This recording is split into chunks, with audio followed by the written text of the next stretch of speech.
Under the flickering streetlights of bustling metropolises, where streams of people hurry past one another in an endless struggle for livelihood, there is an image that is always present, yet frequently pushed out of the sight of empathy.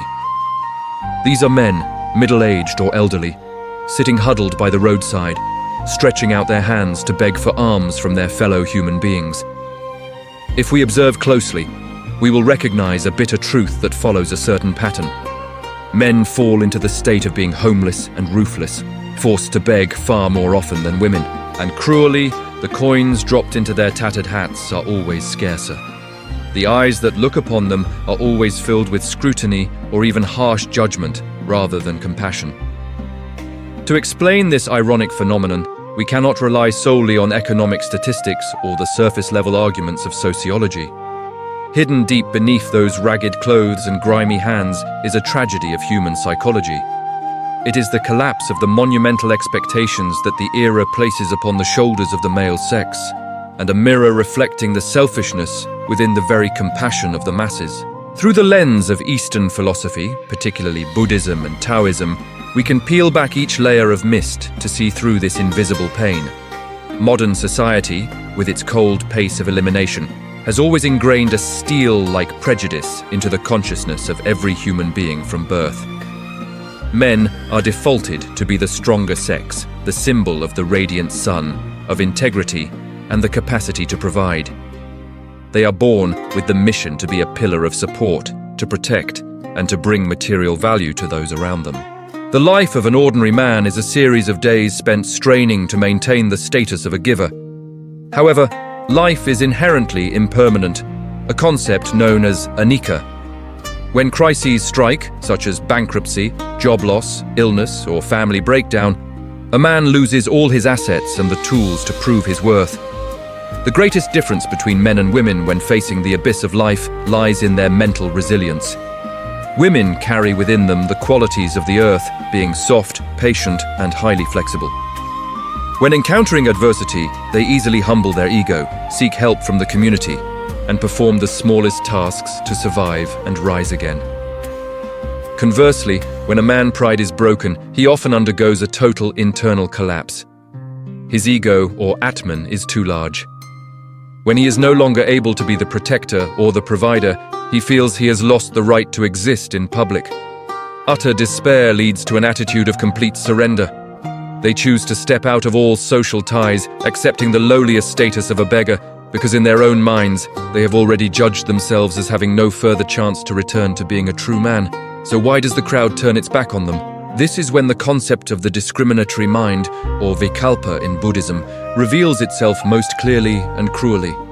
Buddhism teaches that true compassion, or karuna, is a love without boundaries, unattached to the outward form or the origins of sentient beings.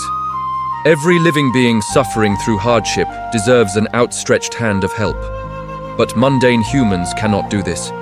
Our pity in this day and age is actually full of calculation and prejudice. We only pity those who satisfy the pitiful standards we set ourselves.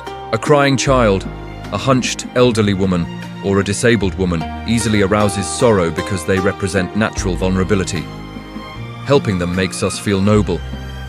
But when we see a man, especially one who still has his limbs intact, bowing his head to beg for food, the crowd psychology immediately erects a defensive barrier called judgment.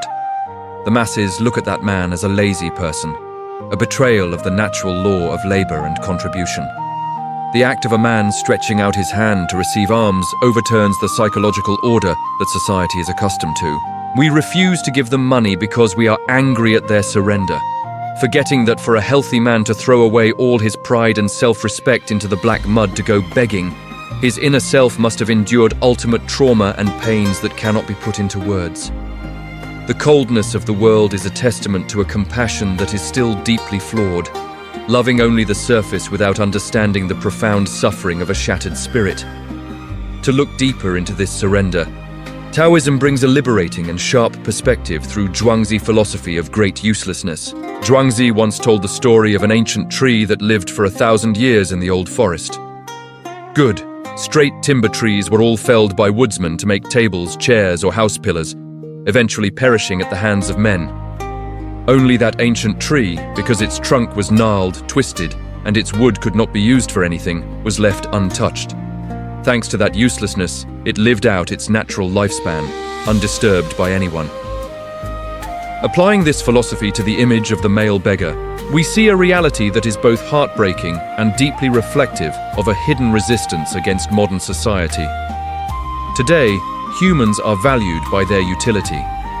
A man has value when he generates money, when he is a tireless plowing machine serving the giant consumer apparatus. The pressure to be successful, to buy a house, to own a car, and to please everyone around him is like saw blades cutting into his vitality day and night. And then there are men who choose to stop. They cannot or do not want to continue that brutal race anymore.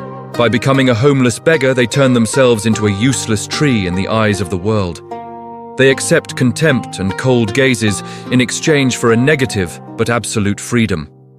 When there are no more assets, no more identity, and no more expectations from anyone, they escape the shackles of fame and fortune. The disdain of the world unintentionally becomes a protective shell, shielding them from heavy responsibilities. Society hates the beggar because they dare to go against the wheel of labor, daring to live a life without contribution. But from a Taoist perspective, that ragged wandering is sometimes a way for the soul to be at peace, no longer worrying about tomorrow, no longer fearing loss. This is because a person who has nothing in their hands is a person who cannot be stripped of anything more. However, whether explained by letting go or by uselessness, the existence of men at the bottom of society remains a poignant lesson about karma or vipaka and the awakening of the self according to Buddhist views. In the Sutra of the Wise and the Foolish, there is a profound account of 500 destitute beggars who followed the path of the monastic community. They were initially outcasts of the world, filled with complexes and guilt.